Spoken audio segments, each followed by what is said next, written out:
Hello, everyone. Welcome to the FTS podcast, Friends Talking Shop.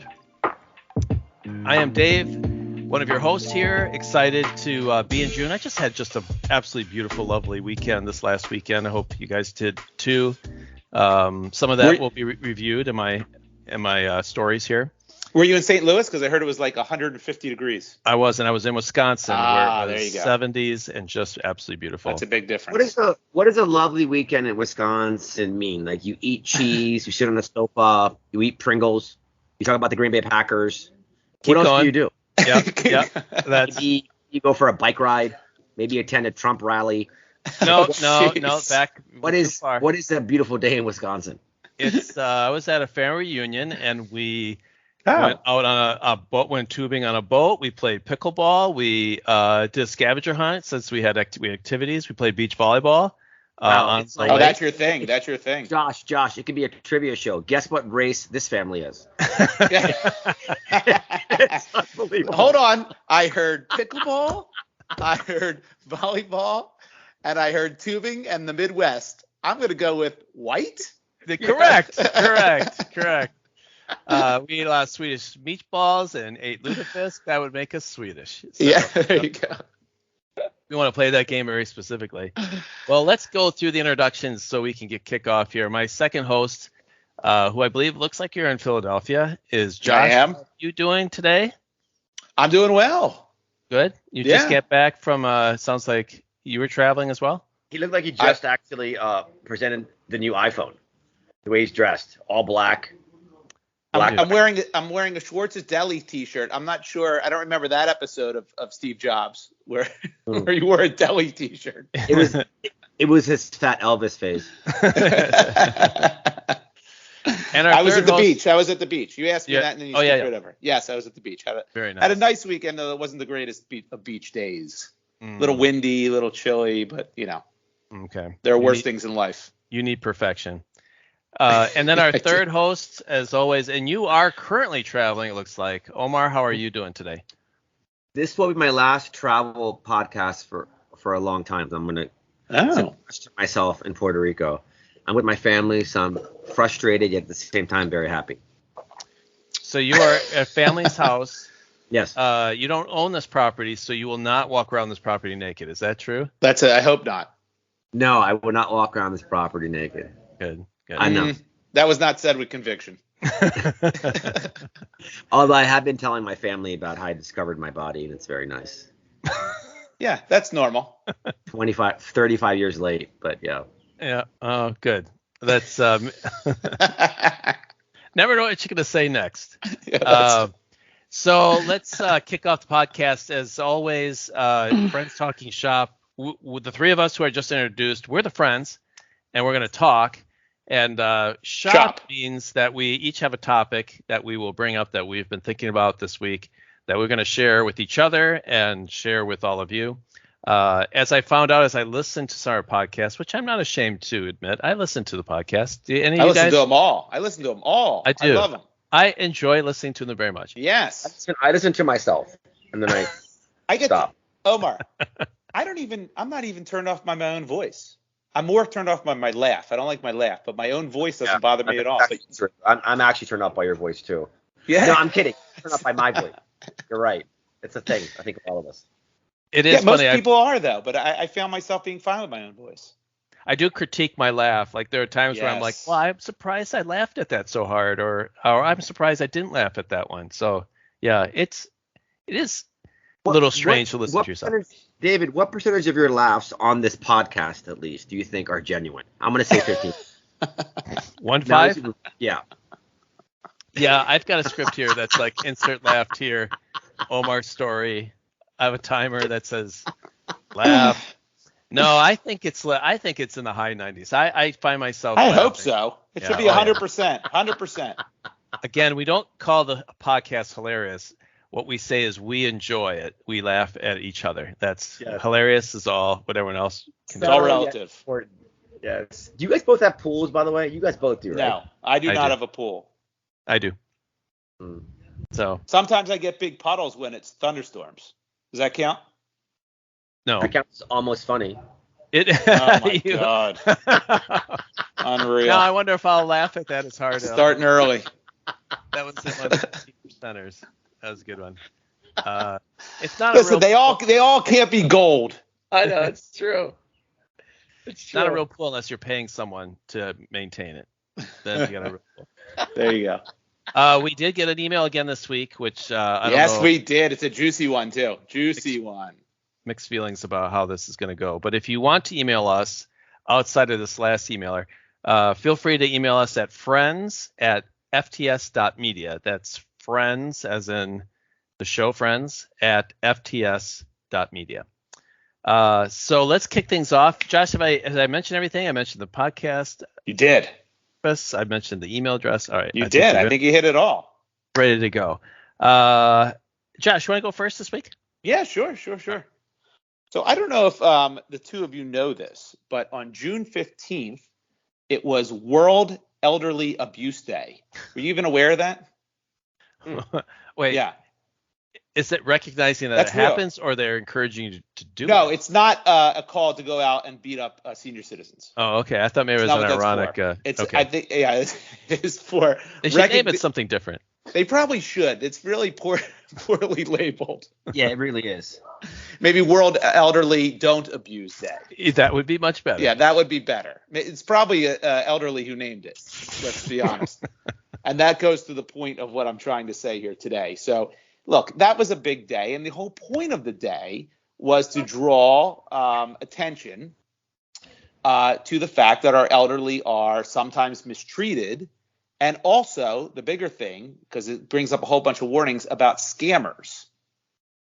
So there was an article the other day, and I don't know if either of you saw it, but it was not only has Omar not saw it, he's not hearing it this time. He's not even hearing it. Yeah. But are you with us, Omar?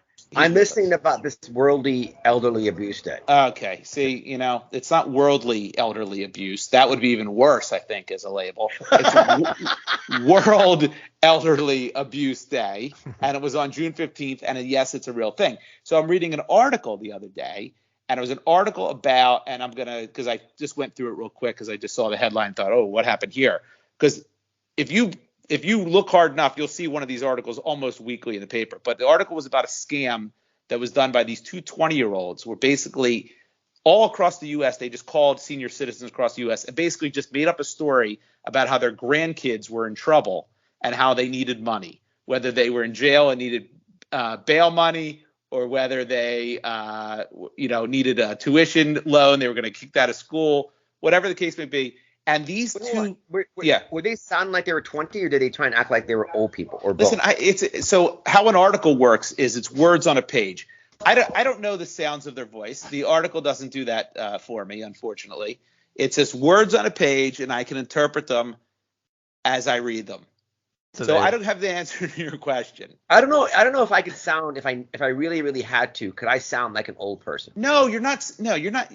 See, this is the point of being invested in the podcast and listening to the words that are coming out of my mouth. These are two 20-year-olds that are scamming old people. They are not old people scamming old people. They're 20-year-olds, so they don't have to be old on the other end of the phone. Playing characters. Okay, I'm sorry. I'll stop interrupting. Yes, they're basically calling old people and saying, "Hey, Edith, your grandkid just got thrown in prison and needs bail money." Oh, I see. And I'm calling on their behalf. Okay? And the end result of this was they did this to over 70 senior citizens and took down over $2 million. What? Yes. Isn't that insane? Wait a minute. Are you sure you read I read it correctly. words on the page correctly? So yes. I'm going to take 20 million and divide it by 7. 70. Over 70. So, article said over 70 average, people. They scammed 7 people out of 70. 70 people by 7. That's 500. Yes. That's $50,000 per. There you go. Thank you. That's. Oh, that was in my head, by the way. Yeah. Well, it was incorrect. It's $285,000 per person. 2 million divided by 70. Oh, you did it wrong. I did. All right, now I'll admit I did do it again. Okay, I'll Let's do it. let all the listeners $28,000. All right. Thank you. Still, okay. Yes, that's much more reasonable. So they took each one of these senior citizens for $48 million each. Yes, exactly. Yeah, by Dave's math. So basically, that's what they did, and they got about $2 million from this scam. So look, here's my question to you guys, and I need to know this. Why are senior citizens continuing to fall for these scams? When we think of elderly, right, don't we always say they have life experience? We should listen to them. They're wise. They have wisdom, right? Don't we always say that when we look to the elderly? And when you hear like for example, I'll give you a great example. My mother, growing up, my parents always watched Jeopardy, right? 7 o'clock, boom, Jeopardy was on. They put it on. And I would sit there sometimes and watch it with them. And my mother spewing out every answer. What is blah, blah, blah? What is Nostradamus? What is the Red Sea? And she's getting like 80% right. I was like amazed. She's saying it in question form. Oh, yeah. Don't you? When I watch Jeopardy today, I say it in question form. Yeah, you don't do that? I don't think I do. It's hard to go. Really? I think I say the answer. Just I want to get it out because you don't have much time. She says it out loud. Yeah. Do you watch Jeopardy? I used to. Yeah. I mean. Okay. So when you watch, I watch. My wife and I love it. I watch it on SNL. Okay, that's a different form of Jeopardy. With Burt Reynolds. The real Jeopardy, when my wife and I watch, we say the answer. What is whatever? Who is whatever? Yeah. I don't know. Maybe I'm wrong. Maybe I'm just thinking I do that. Well, that's the game. You're practicing for that time that you'll be on Jeopardy, so it's a good idea, I suppose. Oh, I would freeze on Jeopardy, I think. Yeah. I don't know. Maybe I wouldn't. I'm not sure. But like there's some nights where I go, I need to be on Jeopardy, where I'm like nailing it. And other nights where I don't know a goddamn thing. I just feel like there's a short timer before I got to impress someone with my answer. Well, that's the other thing. You know, I don't have time timing. Yeah. Look, if it's like English literature, forget it. I'm done.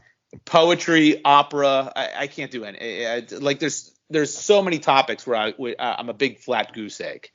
Yeah. But if it's like 80 sitcoms, I'm cleaning up. Yeah, right. You can go very deep, but you're not very. Right. That's exactly right. So my mother, growing up, was one of the smartest people I knew. Right. This is last October. She calls me and says, "Hey, did you hear? Target is putting out in their Halloween in the stores a Hitler costume. We need to protest that." I'm like, "Mom, where did you see that?" She goes, "I saw it on Facebook." I go, "Okay, Mom." Now, by the way, my mom's not 85 years old. She's 70 something, 75, 74, whatever. I'm going, "Mom, use your common sense. Do you think the executives at Target got together and went, all right, what are we doing this season? Let's go Ghost. Let's go Witch. We got to go topical, so we'll do Trump. What about Hitler? Anyone think Hitler's a good idea? No. Yeah, we're doing Trump. Might as well. Well done. Well played. I'm like, Mom, of course that's not true. It's Facebook. But here's my mom who's spewing off every answer Jeopardy, yet for some reason now in her older age is actually reads something and actually believes that. So why is this happening? Why are these elderly people who have all these life experiences and are so wise, who, by the way, taught us, don't talk to strangers, and here comes a stranger calling them and they're giving them $28,000. Why is that happening? Do you have an answer for that? And some of it is people who have lost their marbles a little bit, but a lot of it isn't. Yeah. David, please. All right, I'll go first. I think that when you're going into the realm of technology, it's like the whole area for them is such a big mystery, and that they know they can't just kick it aside. I think there are lots of areas of expertise that we don't know, but we just say like, well, I'm not going to hang out with orchestra people or with carpenters and sort of struggle through. But technology, they have to. They have to have a phone. They're going to be on a laptop. So they're being forced to be put in an area that they're not comfortable. And they just have to deal. And they can't. I just think like my folks will make mistakes too, but they just don't want to have to pick up a whole new skill. Like it's starting from zero to have to understand how to like go to settings to make sure you get on the Wi-Fi. Like that's. They don't want to do that. Isn't that a different topic? I'm talking about these people called them on their phone. They know how to use a phone. They know how to have a conversation. If someone called you on your phone and said, hey, your grandson is in trouble and he needs $28,000 or they're going to kick him out of college, wouldn't you verify that? Well, let me link it before you go, Omar. The way I'm linking it is that as soon as it's on the phone, it's an email, it's a Facebook thing. That's like official, you're saying. It's like it's in that. Official. Yeah, that it's sort of like their brain shuts off, and common sense. Like if someone came up to them on the street and just said, "Hey, you want to go buy a Hitler costume over here?" They'd be like, "That's ridiculous. It's no such thing." Or, but isn't that completely antithetical to them telling you as a kid, "Hey, if a stranger," because I remember this lesson, by the way. My mother taught me this lesson. She said, when you come out of school, if a stranger comes to you and says, "Hey, your mom told me to pick you up because she couldn't today, so I'm going to drive you home," you don't do it unless I tell you before that Mrs. So-and-so or Mr. So-and-so is going to be picking you up after school. So if someone does that, isn't that the same thing? Isn't that completely the same? They are doing the same thing. They are taking the person's word for it. Oh, 28 grand? No problem. I'll send it Western Union right now. I mean, that's insanity. Why are these people? Why is this happening? Are we going to be falling for new scams in 20 years? 30 years? I fall for scams every day. That's why you have these stuff on my own. Are you out of your mind? I have all kinds of ridiculous gadgets. What have you fallen for? Give me an example. I can look at this. Hold on. Oh, yeah, I was going to say, I'll see if he's going in this realm. I remember watching an infomercial for speed reading, and I was like, sign me up. And I bought the speed reading pack, used it for 10 minutes, and my kids said, what the hell is that? Let me just describe this for the audience. This looks like an oxygen mask of some sort. There's like 4 or 5 filters on the back of a plastic strappable item. It goes over your knee. Okay, goes over your knee. It's called Hyper Ice X. Okay. And you charge it, and then you put it on your knee, strap it on. Yep, I see.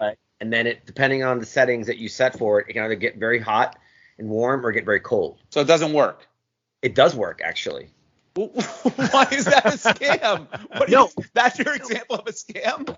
No, but my point is, I also bought like a cell phone holder for my rearview mirror that came from China that doesn't work properly. There's a lot of. But you bought a bad item, and it cost you $20. We're talking about a scam that's taking them for thousands of dollars. Yeah. There's a huge difference. I bought shit on TV before, and I'm like, that was a really bad purchase. That's happened to me before. But not like this is a whole nother book. This is Nigerian Prince territory. People are falling for the Nigerian Prince email, and it's usually old people. That's because they're lonely. That's the big part of it, right? They want someone to talk to, and when they can get their emotions elicited over whether it's their grandchildren or something else, and you get caught into a type of feedback loop, if you will, and with a resolution, and combine their loneliness with the fact that they're able to theoretically help someone that they care for, they can get roped into it. But these are the same people who taught us not to get in a van with strangers, not to run the other way when a car it seems like it's following you. There's so many things that they taught us that completely goes out the window on something like this. My father and my parents are here right now, and they literally said to me yesterday that someone's calling them about something. Okay. And did they fall for it, or they were asking you if it was legitimate? Or in here and ask him to tell you. I want to hear it. I want to hear the story. Dad? Yes. Oh, wow. This will be our first repeat guest. Also our original first guest. This is completely off the cuff. I don't know how this is going to go, Dave. Probably not well. I want to hear what happened. He told me this yesterday. And they get these calls on a regular basis. And my dad he's a young 82. Yeah. 83. Your dad is very much with it. Dad, you remember my friends Josh and David? Yeah, I do.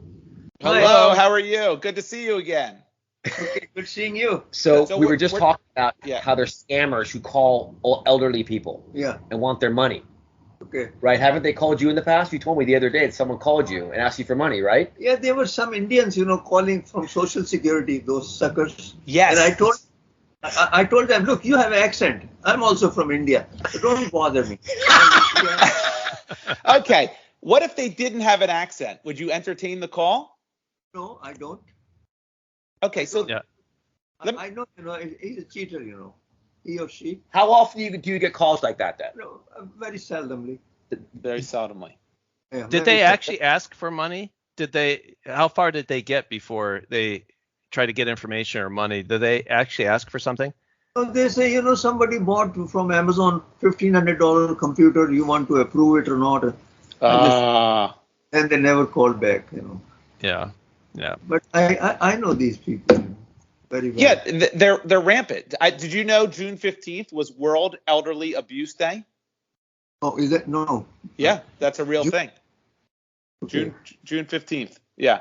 They should rename it, but they should rename it. It's not named well, but basically it's to draw attention to the fact that these scams take place and the elderly need to be more aware. I think I heard in the news that. Yeah, it was in the news. Yeah. But my parents are, they've never been scammed, unless, of course, of course, not including me asking them for money, of course. Yes. That's a different topic. Yeah. Why are you letting Omar? Okay, so obviously, Mr. Name, you are way past who we're talking about here, but there is definitely a portion of your generation. Do you have friends of yours that have been scammed? I don't know. No. Really? No. No. I don't have many friends here, but I don't know anyone that who has been scammed. All right. Okay. All right. Well, thanks, Dad. It was great to see you. Great to see you. Yeah. Nice, take care. Happy World Elderly Abuse Day, Mr. Name. All right. Do you know the genius of the Nigerian prince? Do you know why they do this? Or no, tell me. And why you see it and you still see it exactly the same Nigerian prince? I think this is in Super Freakonomics book that I read. Oh, I love that Freakonomics. The scammers, what the scammers don't want is they don't want to be calling someone who will believe their story for a long time and then at the very end say no and then drop out because they don't get the money and they've wasted a bunch of time. So they keep it the Nigerian prince because they want to find out who's the most gullible, who will fall for it right away. And anyone who's anybody knows that that's a scam, but there's maybe 1% of people out there who is like Nigerian prince, and they want to find those people. It's generally people who answer questions to Jeopardy on their couch. Listen, the Nigerian prince thing, okay, I can actually understand because if you get someone who's down on their luck, who's just like, oh my God, I just need some sort of break. Things aren't going well. And now there's this glimmer of hope of, oh my God, I can get all this money just by helping this Nigerian prince. They take a leap of faith and a chance. And then, by the way, there's no way to check it out to make sure it's legit. The story that I read is so different. You're not getting anything. You're helping your grandkid. But your grandkid, there's so many ways to verify that if your grandkid needs money. You can call their siblings. You can call their parents. Yeah. You can call the school. You can call them to call your grandkid. I mean, it's so crazy. I mean, dementia could be part of this equation too, right? You want to find somebody that just is confused and although my mom doesn't have dementia, and she thought Target was putting a Hitler costume out. Yeah, that's true. Well, you would hope their dementia would stop them from getting their account number right too, but apparently for these that's 70, true too. They were able to be coherent enough Was that Facebook article about Target asking for money to prevent? No, it was one of those. I hate Facebook so much. It was just one of those misinformation pieces that was just so ridiculous, and it just goes out there and people read it. Anyone who's getting their news from Facebook, and this is what I also told my mother. I go, look, anytime you see something on Facebook that is quote unquote news, Google that news and see if an actual news company picked up the story. Or how about delete it? Like no news from Facebook. How about we just like start there too, right? I'm sure there's some truths in Facebook. I never go on Facebook because I can't stand it. But I'm sure there's some truths out there. But if Target and Hitler costume is very easy to Google to see if maybe CBS picked up on that. Yeah, that's a good idea. Yes. Now the Medicaid, Medicare, I've gotten those calls too. Oh, They'll say, I've gotten those. Are you enrolled in Medicaid or Medicare? And I have a couple times like Medicare, and they're like, okay, hold on, and I get transferred to somebody else. But I can't get past one question. I want to see how far this goes. they'll ask me one question about, where do you get your Medicare, and I don't know, from the state, right, whatever. And then they like think for a second and then hang up. So I don't know whatever the script is I'm supposed to follow, but I can never get past the first question. But yeah, and probably your voice. You don't sound like you're elderly. You don't sound like you're on Medicare. Somehow I'm tripping the alarm. Yeah, right. Yeah, it's just one of those things. And so obviously first of all, it's a numbers game. They just call thousands and thousands and thousands of these people and just wait for a hit or two. What I do for a living. It's a little weird. It's very similar to your job. Yes. Similar. Yes. Yes, you talk to more old people. Well, you want some legitimacy to what you're doing, right? Jonathan Hook, anyone? Is there anyone I can call? Oh, jeez. Don't out people. I'm kidding. We'll knock that all off. But have you guys not been scammed by anything? Like, can you think of anything that you've gotten fooled by, or even just like I've clicked on certain emails that or links that I probably shouldn't, like, oh, I cannot believe I did that. And some of them turned out to be our IT department seeing if I'd fall for it. And sure enough, then I got to do a training. Yeah, that would be the only thing. That would be the only thing where I clicked on something I probably shouldn't have and kind of knew it while I was clicking on it. But, besides that, I've never sent money to anybody that I didn't know, that I didn't verify, they didn't think. You get those calls. I used to get that voicemail which said like, what was it? It was something like, your Amazon Prime is expired. Yeah, right. And we need you to call back to verify. I'm like, those are hard. They're not calling me. No. Like, you think about it for 1 second, you go, oh, and then a second later you go, wait a second, that's ridiculous. When I had the IRS a ton of money, I would get letters from the IRS, and IRS is another one. I got that recently. That's another one. Phone calls from the IRS saying, hey, if you don't send money today, you're going to be, deported or something, some nonsense. Right. And I took it seriously for like a little bit. And then I'm like, wait, what is going on? This doesn't feel right. And of course, I just hung up then. And I called my accountant. He's like, the IRS would never call you. It would never. That's right. That's right. They would get a letter or something. Yeah. Now, I did get some text. I can't figure out what the purpose of this. It was a text of, like I was a vet. They were like, listen, we're waiting to hear back from you. My puppy is still sick. Can you let me know? Whatever. Clearly, like they're reaching out to a vet. And so I'll text back like, you've reached the wrong number. Right. And then I found out like 3 other people got the same text. I think, are they just accumulating numbers? Like they just want to see who's. Or maybe when you respond, that does something to your phone, or they get something. Who knows? Maybe that unlocks something in your phone. That would be terrifying, because that was a random text out of nowhere asking to treat their puppy. It's hard. I mean, scammer. Like I'll let the puppy die. I would let it go. Right, go. What are you gonna? It's not like you're gonna let it die. Yeah. Oh, yeah. What you do has no effect on the puppy, Dave. Probably not. I didn't want them waiting for the vet any longer. But yeah, I think compassion has to die in order for us to protect our privacy. I think, is that the lesson that we're learning here? A little bit, but I haven't learned any. What I want to learn is, why are the wisest of us, who we say have the wisdom and life experience, why are they falling for the stuff that people who are just born yesterday are supposed to fall for? This is exactly why. Again, the public, your mom may understand this from Facebook, but this is the exact reason why Britney Spears was put into conservatorship, because she was sent the people left and right. She was a lot younger than I recall. Maybe your parents, your mother, should put her into conservatorship, Josh. That may be the solution to this. That's right. I think you ought to take over. That's a good point. You just need a small window to jump through that and take control of their finances. Yeah. Is that your next step? Yeah. Well, this is certainly something that's coming. Your mother, I'm sure, is very on it, but she, between the Facebook Hitler gullibility and talking to a television and expecting an answer back, there's some signs there. You're not. It struck a nerve. Listen, when you mention Hitler to a Jew, it strikes a nerve. So it's like, okay, you got her blood boiling. Like, I can't believe they're putting on a Hitler costume. You just have to take a step back and go. Should we talk about the explicit racism of my dad a minute ago? Because they're Indian? Yeah. Anybody Indian, my dad would never trust. First of all, isn't your dad Pakistani? Yes, that's why he doesn't like Indian. But he said I'm an Indian. No. Did he say that or no? Did I mishear that? Okay, I misheard He was that. saying the caller. As soon as the caller's sounds Indian. from India, Yeah, that was gotta it. be Racist. fake. It's That's like racist. Tupac and Biggie times 1,000, basically. except Tupac burned down all of Biggie's homes and his family's homes while he saw them burn. That's the only difference. Small thing. Josh, why elderly use Facebook for news? That is a true mystery to me. I can understand that. But my mom also does a regular news too. That's what the craziest thing is. Like I can't put a connection to what happened. What's the synapse there?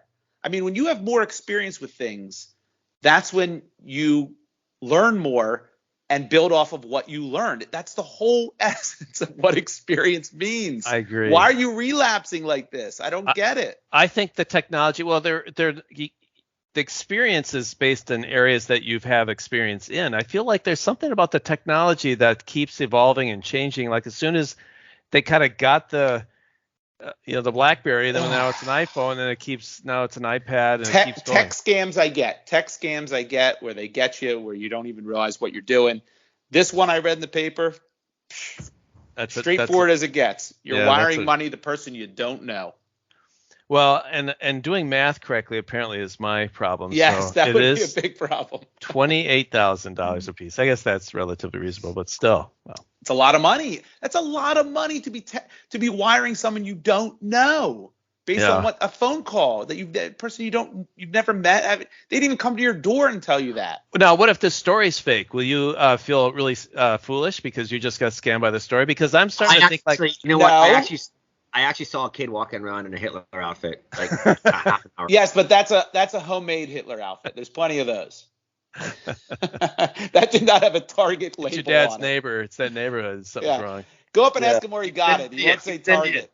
He was Hindu. A Hindu walking around in a Hitler's outfit. Wait, you have an Indian dressed as Hitler. That's a whole nother ballgame. That's strange. But I don't want to touch that one. All right. I don't. Anyway.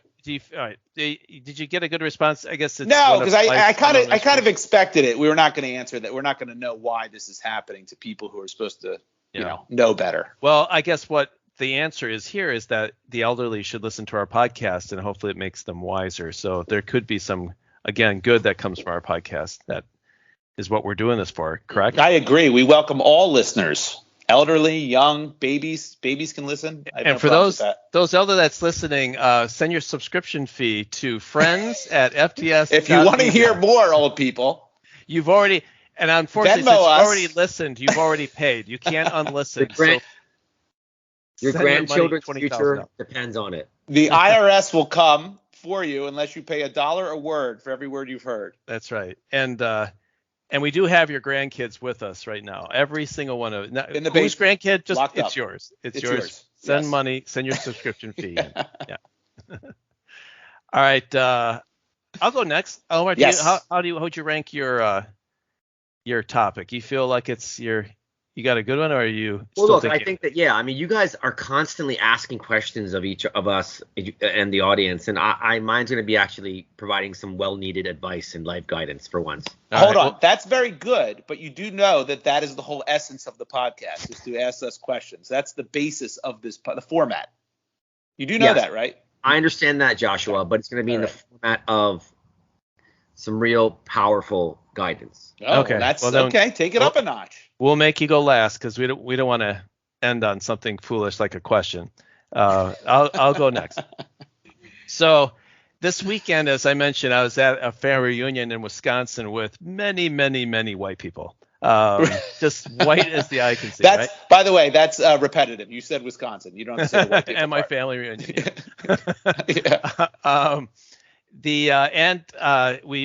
I played for the second time. I played pickleball. So, are you familiar with pickleball? Have either of you played? Pickleball is huge. It's down at the beach. It's they play it nonstop all day long. I hear it constantly. Yes. Yeah, great game. I'm sick of hearing about it because if you mention the word pickleball, it has to quickly be followed by the phrase, "Do you know pickleball is the fastest growing sport in America?" It is. Everyone has to say that apparently. And I thought, I get it. It's like playing ping pong while you're standing on the table, and I get the whole thing. And somebody said, I used to play doubles volleyball, and they said that would translate, so you really enjoy it. So a few weeks ago, I went and played for the first time, and it was okay. I kept missing it because I kept thinking I had a tennis racket rather than a paddle, so I kept like just like over swinging. Yeah, just over the ball. And then, but we went to my reunion and we played for a couple hours, and I tell you, something just clicked. And I don't know if it was Wisconsin, the family, the pickleball, like it was a holy triangle of make sense to me. Of Caucasianness. That's right.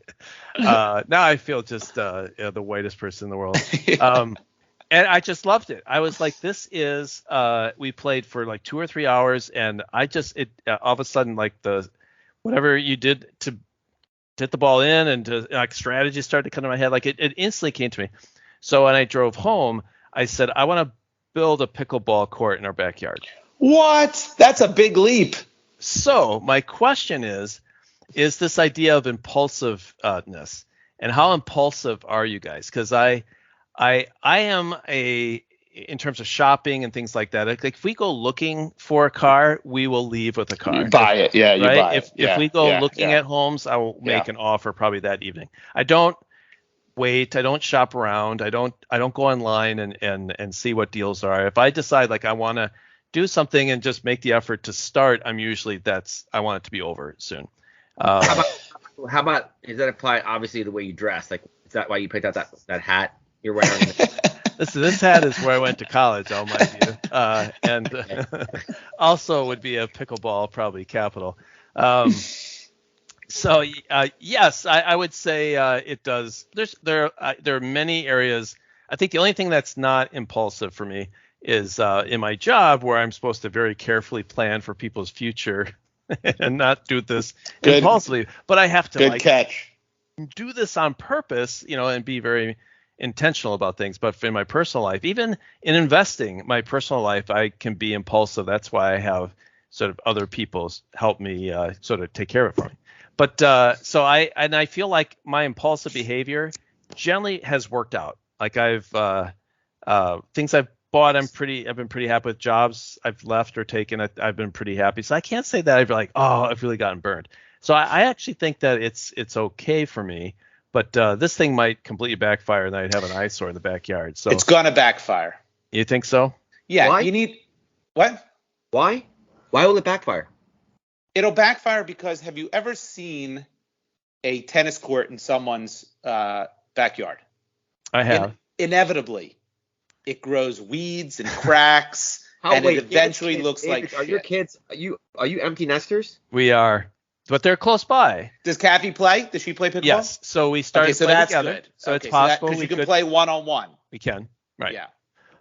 And with tennis, if you're not equal skill, it's one hit, one miss hit, and then chase the ball. Where pickleball is a bit more. Do you think David is a type of fellow who is what was it, Obama before he became president? Community organizer.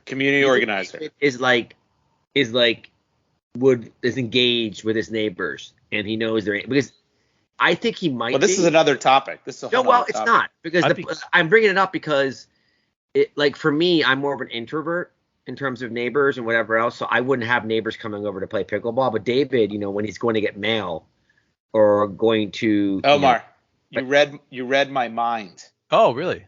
Yes. And he kind of went a different direction to get there. But it's kind of what I was going to say. You're opening the door for neighborhood folly, and that's the last thing. I don't know. Maybe you welcome it. I don't ever want pop-ins. I don't ever want people. Look, I have neighbors on one side of me. They're very nice people. I like them a lot. But I love the hey, how you doing? Great weather relationship we have. I don't need anything past that. Now they do have a pool, so maybe I would I might want to do that. But completely backfire. You have nothing to offer. They have everything. I don't want him stopping by to drink a beer. And it sounds weird because I like to think I'm an outgoing guy, but I don't want that. I don't want someone that close who can just stop by at any given moment. I hate the pop-in. I don't like it. That's interesting. Yeah, because I would feel like I would think you'd know your neighbors really well. I would assume you. Yeah. No. Don't you want to. Your I don't want to be private. It's not that I want it to be private. They're very nice people, and I do like them, and I actually enjoy talking to them when we're going to both get the trash can, for example, or something like that. I can't think of a good example, but they're very nice people. And by the way, when they moved in, they brought us like pastries and stuff. I'm like, wow, it's supposed to happen the other way around. So then we reciprocated, and just a great gesture, just an overly friendly, beautiful gesture. But I don't want the pop-in. That's my fear. If these people lived 5 minutes away, I would love to be friends with them. But to have someone so close and to just have the urge to go, hey, I'll just go over there and see what they're up to. No, don't want that. Yeah. Well, I don't know if you're familiar with my house. I could build the pickleball court and not my neighbors would hear it, but they wouldn't necessarily see it. So it's not you have to sort of our property is in a neighborhood where we're not sort of right on top of each other. So I think pickleball's loud. It is loud. Very loud. Those paddles make a lot of noise when that ball hits. And so if you guys are constantly playing, that would be another. I don't know if neighbors would get upset with that. I'm not sure. Dink, dink, just constant. It's just constant. Dink. It's. That's true. I didn't think about that because it would loud. Be on one side of the house more than another. That could be. Would you light it up? Would you be playing at midnight? Vern, what is that noise? Yeah, exactly right. Dave and his wife are playing pickleball again. That could be a problem. But yeah, it's Omar, to answer your question, I actually know my neighbors 0%. I could not give you the name of a single one of my. You don't even know their names? On the whole street. We live on a. Wow. My wife knows the names of everybody on the street. People, I mean, I don't know. Maybe there are different rules for white people. You tell me. I don't. Like, do you go to your neighbors and ask them for like sugar or salt? No, that's speculative. Why was that ever a thing? Because Uber didn't exist. No, I think that was just a neighborly thing. That was just something people did. They borrowed each other's lawnmower and shit like that. I don't want to do that because then again, you're indebted to them in some way. There's going to be another transaction, whether that's returning the item or it's not. I did it once where I tried to do it. I didn't do it once. So before I had a snowplow and we had a bad snowstorm. And my neighbors, this is before I moved. My neighbors two of them had snowplows, and I waited at the window for both of them to come out with their snowplows, and then I went out to shovel, and I would grab my back, and I'd just hoping one of them would go, "Hey, do you want to borrow my snowplow?" And neither one of them did. They did, but that would be the only time I would welcome that because it was like a foot of snow, and I'm like, I need a snowplow. I can't be shoveling this. This is crazy. How many pop-ins would you pay for one snowplow? That day, I would have taken a few pop-ins for that snowplow. Yeah. That day. Yeah. But I remember the neighbors at the time. Again, these are neighbors I really, really liked. They were 2 houses over, and they said, "Hey, we should watch Eagles games together." And I went, "Yeah, sure." And just in the back of my mind, I'm going, "No." Yeah. No. I get that. I get the. There's no way to balance it. Like maybe they're nice people that you would see once a summer, but if then they want to do it again, like that's a problem, right? How do you know when to cut that off that without offending? Yeah. Yes, and it's because it's so easy because they're right there. Right. That's why it's no commentary on them. There could be amazing friends, and that's the sad part on my end. They could be awesome friends. Yeah. They could be people I get along with tremendously. You can't afford to be wrong because they know where you live by definition. This is where you live. Yeah. If you get this wrong, you're done. You're cooked. Yep. Omar, thoughts? Well, it got me thinking. My dad has 14 cars. And right. He bought. Your neighbors aren't introducing themselves to him. Yeah, but I could use a car. The other day, a few months ago, I was talking to him about how I wish that we had a BMW. You told us this story in another podcast. Yeah. So my point is that my dad, it wasn't the idea of him buying the car that was more powerful, more the idea it gave him something to do. Like he's already spent dozens of hours. And David, I mean, we both know David. Look at his life. Joyless. Yeah, we learned last episode I'm joyless. Overextended. Yes. Stressed out and joyless. This gives him something to do, Josh. We should be It's a project. It's a project. He needs something. He needs a project. Well, And I'm not building it. Did you think I'd build it? It's not about building it. It's an exciting thing that's happening in your life. Yeah, yes. Okay. Yeah. Correct.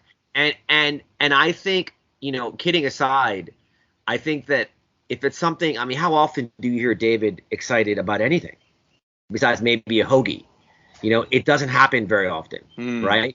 So if he's that excited about this, I think you should do it, David. I actually have never played pickleball, although I was a nationally ranked table tennis player. Yes, you would love pickleball. I bet you pickleball's fun. It's you fun. would love it. I like Don't get the me wrong, idea. it's fun. I support the idea. But you know how these things work, right? In what sense? The In the neighbors? sense of this, like I love bubble hockey. You ever play bubble hockey? Yes. No. Yeah, Is it's that- it's like Oh, yeah, you got the sticks and it's a better It's like foosball. Foosball. It's better foosball. I hate foosball. I used to have one of those in my apartment in New York. Okay, so I love bubble hockey, and I always play every time I see it in a bar or see it. They had it at the Flyers game. Yeah, I would always play in between intermission. And so when I moved to the new house, I'm like, I want bubble hockey, and I got it. I haven't touched a thing in years. Yeah, Yeah, I do. great. That's a good point. And I think Great that's good. And with a bubble hockey, it's fine. It takes up only so much real estate, whatever. You put a paddleball court in, that's a big chunk of real estate that you're taking up. That's a huge expense. You better love that game. Yeah, I've only played it twice. So and that you've only is- played it twice, and you're ready to build I'm a saying court. impulsiveness. That was my original topic. Yes. How impulsive are you Yes. in your purchases? Because I could see doing this after playing a couple times, and you're exactly right. It could be like, yeah, I don't really like pickleball anymore, and then, oh my gosh, there's a pickleball. Or you do, but you just don't play that much. You just don't do. Like I still love bubble hockey, but I just don't. I got to have someone else to play it with. You can't play it by yourself, just like pickleball. Well, do you have any impulsive purchases or decisions that outside of marriage, any of those? Not that I'm the same way as you, Dave. If I do like research on something, like an item, I'm like, it ends up I'm getting it. It's just it's going to happen. I'm going to get it. So I'm like you on that front. But I do a lot of work before I do it. I don't go out that day and do it. Well, that's not impulsive at all then. That is. It is impulsive in the fact that the ball. Okay, so label it what you want. But once let me rephrase it. Once I get the ball rolling, you ain't stopping it. That's the thing. The train goes, you're not stopping the train. Now the train might take a while to get to the station. Yeah. But you're not stopping it. I think that's not the definition of okay, impulsive. So Omar is impulsive. Different. I think you got to be you are impulsive. The definition of impulsiveness. Do you think that's true? Yeah. No, 1,000%. I don't have when I had a partner, it was an issue. That's why, that's not the reason why I'm single again, but I do think that wives are very powerful governors on happiness and on impulsiveness. And we'll get to our email in a second, but go ahead. Unbelievable. But my father, I was talking to my best friend about something he wanted to buy, get a dog actually, and his wife is vehemently against it. I go, just buy the dog and bring it home. That's what my dad does with cars, and my mom's mad for a day, and then she forgets. So I'm no governor on that as much as Josh telling me that I should not be doing things. But I've learned not to tell him until after I do something. Yes, as your life coach, I advise you all the time. But by the way, you just brought up a great point that I completely forgot about. I did a very impulsive thing. When I was in college, I'm like, oh, I should get a dog. It'd be so cool to have a dog in college to take him around the campus. That was I did it. I went out and did it like 2 days later. Dumbest thing I ever could have done. Yeah. Because I couldn't take care of him properly. And I had to take him at the next break. Now? He's dead because, it's been a while since I've been in college. Not feed the dog? No, he didn't die while I was in college. He lived a very long, productive life. Well, not productive. He slept and shit everywhere. But he lived a long life, a happy life. How did you get rid of the dog? He died. No, you kept the dog until the dog died? Yeah. Or did you kill the dog? No. So I realized very quickly, oh, my God, this was a bad idea. I can't take care of a dog properly at college. So in the next break, when the semester ended, I brought him home and my parents took care of him. I felt awful, but I'm like, can you please just take – and when I come home, he's mine, blah, blah, and they did, thankfully.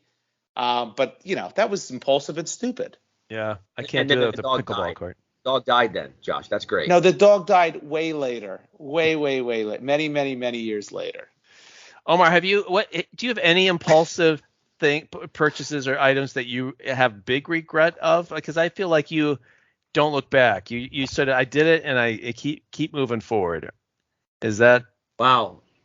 There's a long list of things that I've done impulsively. Yeah, maybe regret is a bad topic too. Yeah, I think so. I mean, well, now, I have a big thing about not regretting anything. So, there have been things. It's more so generosity than anything else with people. Mm-hmm. But I don't want to stop being generous to people because then it's like, then I'm like that jaded, old guy, and that's not really attractive to me. Yeah. But is there anything you regret? Is there anything you did impulsively that you're like, oh, that was stupid? But outside of doing something where someone else behaved poorly, because you could have had great intentions. I'm thinking more of something that really you just control. I guess it would be purchases, maybe. Have you had I literally moved 8 times in 8 consecutive years. Yeah, you did. That was not. I mean, that was really, really just So that was probably because of my impulsiveness. But that doesn't sound like you have any regret though. You learned each time? Things that way. I mean, today is the greatest day of my life. So, not this exact moment with you two bozos, but I'm kidding. Every moment of my life, I really try and it's hard to, I'm very intentional about thinking about things. But if I had to say, there are decisions I've made that have been less than, sometimes I'll say things that are provocative that aren't necessarily a winner. You do that. Yes, we've learned that on a couple podcasts. I made a bunch of Juneteenth calls to my African American friends today, and just wishing them happy Juneteenth. Yeah. And that's nice. But that was actually, it was a little, you're like, what? You're doing that? I'm like, yeah, of course I am, because I'm, that was. I don't regret that at all. That's maybe not the best example. Then no, I don't think about things that way. I think you're answering no. I feel like yes. No. Do I make impulsive purchases that I would somewhat regret? But I think being impulsive in aggregate, I'm actually happy with. Okay. I think I have more good decisions than bad. Regret is not a bad thing. I don't like when people say regret is a bad thing. Like you love when people go no regrets. That's the stupidest thing. Whenever anyone says that, I roll my eyes. I can't believe it. Like Dave, you and I love Big Brother, right? We watch the show Big Brother, okay? Right. And Big Brother, just real quick, is a reality show where they all live in a house, and eventually there's only one winner because they get voted out, right? And inevitably, when someone gets voted out and they're being interviewed after, they go, the way you played the game, do you have any regrets how you played it? And they always go, no regrets. I'm like, you should have regrets. You didn't win. Things you did got you kicked out of the house. How do you not have regrets? Yeah. That's crazy. And by the way, it's okay to have regrets. You don't live your life flawlessly. Right. That's fair. Right? But is that not? Am I losing No. something? I don't say no regrets. But just like every time you carefully plan, there's times where I missed an opportunity, right? So that would be the flip side of that. So if I were to weigh decisions versus regrets versus missed opportunities, I think my impulsive behavior in purchasing or making decisions has not been positive. I'm going to kind of keep going. That's fair. I think there's a good chance I'm building this pickleball court. I think. That's what we're coming out on this. No, I think do it. I am. FTS can sponsor one of the squares. I think the squares. I think. All right, I'm coming up with a regret. Yeah. The regret is Omar's Wi-Fi. Yeah. The regret is Omar's Wi-Fi. He is frozen. Well, it's clear that I'm going to ask for sponsorship because it is the Bamboo Rum Pickleball Court of St. Louis. That's the name I'm giving it. So hopefully Bamboo Rum will sponsor. Look, selfishly, I hope you do it because if I come to St. Louis, I want to play pickleball. Yeah, well, yes, you can pop in too. And Omar, if we could play pickleball, I think you would be very well. I assume if you're as good as ping pong as you say you are, that you would find pickleball very fun. I hope so. It's a finesse game, not a power game. No, it's right. Yeah. It's it's not a because being the wiffle ball, you can't, even if you smack it, it'll sort of lose steam. But it's great. All right, well, I think I know my marching orders. Omar, as we're coming up on the hour here, but we need your advice, and I think we have an email too that we want to go through. So Omar, why don't you go next? Sure. So So I had are you guys familiar with the term artificial scarcity? Artificial scarcity? Is that like with Supreme? What does that mean? Yeah, sure. Yeah. So sure. Supreme's David knows what that is. Yeah, so Supreme's like a brand that they purposely only make so many of them. And that just drives up the price. And so it's like people have to get them whenever they see them. It's like it's quite ridiculous. It's like diamonds. It's like De Beers. De Beers does that with the diamond they could market. mine more diamonds, but they choose not to. Yes, it's artificial scarcity. It's not. These things are not. You could put Supreme on a million sweatshirts. You don't have to put them on only 1,000. Okay. Yeah. Same concept of, when you go to I know you guys frequent the nightclub space, but you go to a course, nightclub, every night. Everybody's trying to get inside. When you get inside, there's nobody inside. Yeah. Kind of thing. And by nightclub, you mean my couch? Yes. With Netflix? Yes. I mean David's pickleball court. Exactly. Yes. Yeah. So there'll be artificial scarcity on that for sure.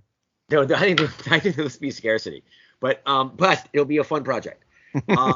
So I realized something, like when I left New York, and I used to live there for 20 years. I would visit when I visit. I'm there probably 2 to 3 months a year now. It's like I'm a celebrity. People change plans to see me. It's the big deal that I'm there because I don't live there anymore, right? So it's like, oh, you're in town. I'm supposed to have lunch with Obama, but I'm gonna go see you instead. Of course. That's happened more than once. He's not president anymore. That makes sense. Yeah, that's exactly. Yeah, that's right. So I have had a wonderful idea, and I actually implemented it beautifully this past weekend. I went to a dear friend's birthday party in Virginia, and it was a glamping thing where they had tents set up. So people got there on Friday and left on Sunday. Oh, wow. Yeah.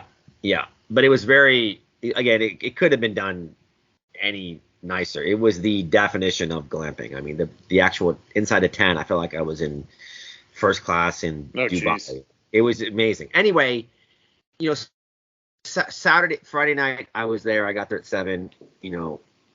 Dinner, drinks, music.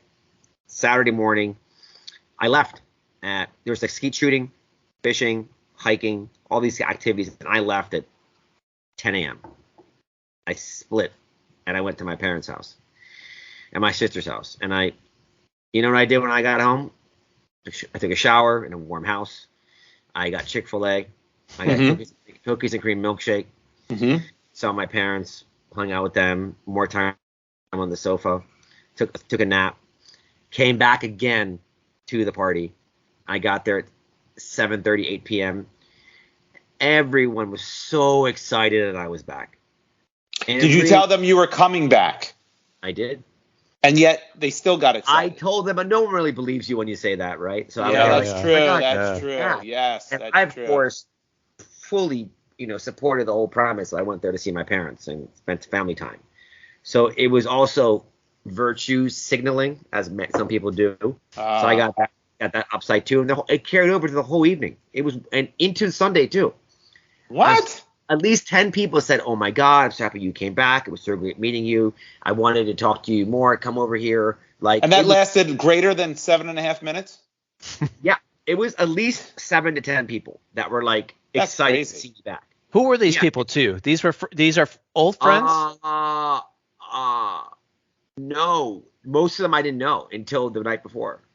Were any of them cured for blindness that night? Because that would explain a lot of them being happy to see anything. My point is that if you can extract yourself from situations, and then come back in later, always a healthy way, because when you're lingering at these events or anything, then you become a lot less interesting. Like, for example, I was so it's called excited. Overexposure. Yeah, I was so intrigued when we first started doing this podcast, right? And now we're like on 15. Yeah. I literally have to medicate myself before we start, doing these things. But Wait. This is only season 1. What are you talking? Wait, are you done already? Is this your way of dropping out of the podcast? I think I should come in here. We'll be auditioning for the role of Omar for any of our listeners out there. No, I'm kidding, of course. But anyway, it hit me. I'm like, this is something that we should do more often. I think at parties. I think, I don't know, how often do you guys go to dinner parties that you're invited to, or do you demur? That are 2-day events? No. What are you talking about? It's not about being a 2-day event. Okay, it's just a regular dinner party? Like, for example, like we have a poker group, and there's a few people who don't come. Yes. When they come, it's a big deal. And remember when I showed up, when I hadn't showed up for a while, you're right. It was like, look at this, he's back. And by the way, when Josh was coming on a regular basis, people were like, he talks a lot. Right. Right. But like when he comes to visit every like 6 weeks or 2 months, it's like, oh my God, I love that guy. Yeah. Right. And I think this is really the key. In doses. But not everyone can do that. If everyone did it, it would fall apart, right? You need a group. And if everybody's doing it, it's going to be very weird. Fall apart, right? Yeah. No one's showing up. Can you imagine go to a party and then a third of the people go, I'm gonna take off, and they all come back. What the hell's going on here? That is actually a good point. I didn't think about that one. So you just told everyone your plan for how to make yourself a hero. It's a selfish move, but it works. Well, hold on. I also, by the way, this is the other part I wanted to say. Guess what I came back with when I came on Saturday? HPV. I came. Oh, no? You told me to guess. I just guessed. I came back with half a dozen canisters of Pringles. Oh. How many people were there? 40 people. Wow, so that's 2 chips each. Well, not everybody wants Pringles. You came home with this, or you came back to the glamping with it? So they were happy about the Pringles. You brought 6 cans of Pringles with you. My God, you didn't tell me that side of the story. Yeah, that's why everyone was elated. Yeah. Yeah, that's true. It's good to come with gifts that aren't. Imagine if you brought some Slim Jims. Oh my God, their heads would explode. These are people you just met. You're spending a 2-night camping trip with people. Got to be people you knew prior. There was like 2 or 3 people that I did know, maybe 3 or 4 actually of the 40. But it was someone's birthday, and it was actually really nice. I mean, it reinforced my belief in humanity. I mean, these are people I would invite to my pickleball court any day. Yeah, even a drop-in. Yeah, even a drop-in. Yeah, it was actually quite nice. But I do think that like when you do these things, when you see each other and you leave events early, I saw a study that if you leave parties without saying goodbye, you add 2 hours to your life each year. You add 2 hours to your life? Yeah, because you're not wasting time trying to get out of a party. Oh my God, the goodbyes. Yes. Especially at family parties, when my wife goes, okay, let's get going, I know we're not going for another 40 minutes because it's the goodbyes last forever. Yep. Oh my God. Yeah, it's unbelievable. A house full of Joshes. Who's get the last word? I mean, I would think that fight would go into the early dawn. It was a house full of Joshes. I couldn't handle that. It's no good. This idea of manipulating or managing your time so that you make it scarce is it's interesting. It's an interesting idea. Yeah. Yeah, it's an interesting concept. It's a balancing act, right? But I do think that it can make the world a better place. And also, by the way, I'd also argue that when I am there, when you are there, that you are the best version of yourself. And maybe you can when you limit your time being there. Yeah. Got all your best jokes. Don't have to repeat them. Because you left for 2 hours, sat in your car, and thought about good topics to talk about when you get back. I won't be available for our next podcast for about 6 months. Yeah. I agree. Let's practice your artificial scarcity. Hey, let me tell you a story about a guy named Wally Pip. All right. Oh, I will say this. I was recruiting a potential real interview candidate for us, and he's very into it. Okay. And you guys both know him. I think it'd be a great. Well, let's talk about that in our production meetings. All right. We have one coming up here soon. Yeah, right. Are we ready to go to mailbag? Yes, we are. It's good advice, Omar. Once again. I like it, Omar. That was actually naked and kind of helpful. All right. So we did get an email. this week in the mailbag. It's actually from St. Louis, Missouri. Let me look up the address here and see how far. It's it's 10 feet away from me. Oh my gosh, the person's in my house. Wait, is this like an episode of Scream? So yes. Phone call? Yeah. So this call is definitely coming from inside the house. It's a horror heavy movie. breathing. So if you all remember correctly, in our last episode, Dave told in his topic a story about how he went to see a stand-up comedian named Gary Goldman, and how he so badly wanted to raise his hand when Goldman went to the audience. He wanted a connection with the comedian, right. And his wife put down his hand, slapped down his hand as Dave describes it, and basically told him, we're having none of it. I think he said slap down his hand like Will Smith slapped down Chris Rock. I mentioned a bruise I had on my arm. He said something to that effect. Yeah. Well, anyway, we got a subsequent email about that very topic, and it's a little long, but I'm gonna go through it kind of quickly. And then Dave can address each point, by the way. So this is from, let's just call her Disgruntled Wife. That's how she signed it. DW. So it says, "Dear amazing guys at Friends Talking Shop." I put in that part. I improv that part. Here's what's real. So unfortunately, this is her words, Dave's version of the story last week was missing some key components, and I can't let it stand. Several factors were conveniently left out of the story. I need to set the record straight. First, our daughter. So I assume there's a connection here between this emailer and Dave. Our daughter has good reason to be annoyed with Dave. He has a tendency to make events all about himself. Does that sound like Dave, Omar? On more than one occasion, lately, he has been mistaken for her older brother. This brings Dave great delight, but is annoying to no end to our daughter. Of course, Dave points this out every chance he gets. Our kids are the champion eye rollers, and I often join them. Okay, so that's number one. Number two, she said, I never. Just real quick, refute each point. Please. I did mention that my daughter was in the audience, and I was. You did. Thought about that, but my story was talking about how I lost my mind. Like I just blanked out when he was asking. So I was concerned about up front, and I kind of lost myself. But yeah, she's right. Okay, so point one for Disgruntled Wife. Number two, I never in all caps, touched Dave's arm. That's very interesting. I put my hand gently on his knee the first time he went to raise his hand. I very gently squeezed his leg the second time. There was no arm swatting, no arm pulling, no arm hitting, definitely no bruising. So that is very contradictory to Dave's 2-0 story. She's got 2. She's got that one too? Yeah, it's called embellishment. One person's embellishment, another person's lie.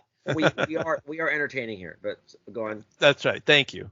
Number 3. That's true. We are entertaining. That's true.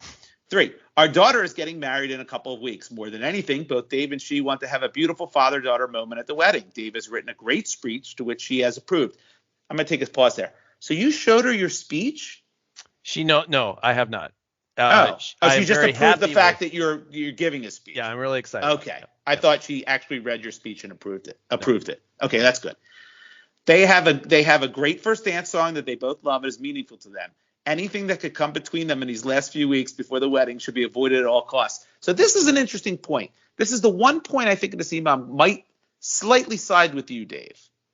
Because, and again, no knock against Disgruntled Wife here. I don't want to give her name away. But listen, is this embarrassment going to ruin your speech and nix your daddy-daughter dance? That seems a little extreme, doesn't it? The pressure I'm under? That's right? Crazy. Yeah. The cage crazy. I live in. Yes. Yeah. Thank you. 2-1. 2-1. Number 4, she says, I would have been embarrassed by his calling out too. I am pretty introverted and like our daughter, don't like attention directed at me. I get that it's a once in a lifetime and who cares, but we did know people in the audience. That was a direct response to what I said about no one knows you in the audience. She says otherwise. Well, my daughter. Okay. That's it. That's all. She continues. I maybe shouldn't care, but I do. And Dave is normally very kind not to embarrass me on purpose. So she would have suffered embarrassment is basically what she's saying, even if you would have made a connection. And even as she describes it, once in a lifetime moment. Yeah, right. The moons lined up and I had an opportunity to And it's not like no one knows she's with me at the moment. I would raise my hand and it would be embarrassing or not, right? Is that? So let me ask you a question, Dave. If Disgruntled Wife had a once in a lifetime moment that would have caused you a little bit of embarrassment in public, would you put that aside to let her have that moment or no? I would. Oh yeah. I don't really get embarrassed. It doesn't matter what cow does. She can't embarrass me. Interesting. All right. Look, her name is embarrassing. That doesn't bother me. We'll call that one a tie. Okay. So we're 2-2. 2-2. It comes down to point number 5. Dave would have been impossible to live with had Gary acknowledged him from stage. The story would have been told ad nauseum and would have grown to epic proportions. We have a hard time enough getting Dave's head through the door to the house as it is game, set, match, Disgruntled Wife. Omar, do you agree with that? Do you think I can't get my head through the door? It's... Oh, man, I'm sitting here and to get involved in this conversation is a little bit dangerous. I feel like I was a little liberal with my views last week. I think that well, she's giving you a perspective that she claims Dave didn't give accurately. So that's where she's coming from. Yeah. I mean, I guess, like, how often do these types of moments come up? I will say David's consistently putting himself in awkward positions and conversations just to get the kind of remark from people about how he looks young. Okay, Kettle. You hypocrite. Hypocrite. You keep asking people who looks younger. It's like we're at the fucking circus. You know, he has to, it's still me times. So I totally identify with that. I do think the daughter thing is, I don't want to touch it, but I do think at some points, you know, there's that's something that is a little, can be, boy, this way to take a stand on this one. This is supposed to be an opinionated podcast. I will say at some point, you know, family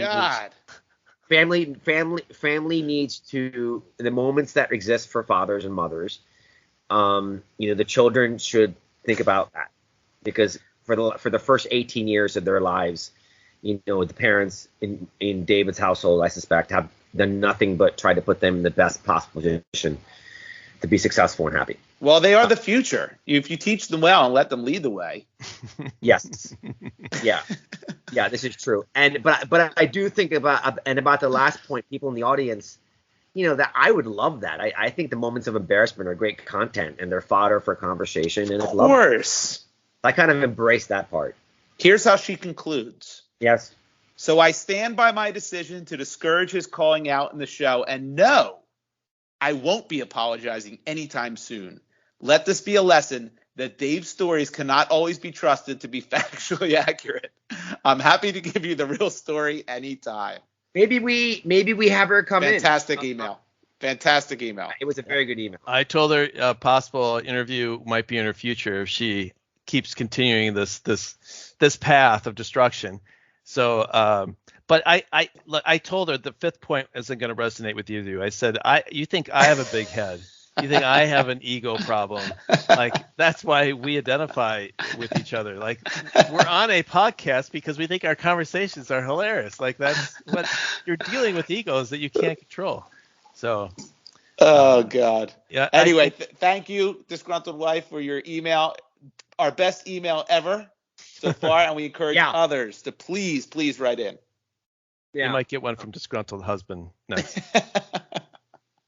DH. That's right. Well, I think we've hit our topics. We hit our mailbag. I think that concludes the show, and time for dinner for this guy. Yeah. Well, thanks again, guys, and enjoy the rest of June. Josh, I'll see you in person soon. Yes. We'll explain why, but absolutely. That's Omar, feel free to come to St. Louis if you want to get that podcast together in person. But on that note, I'll say goodbye to everyone. Have a great week. See ya. Bye, everybody.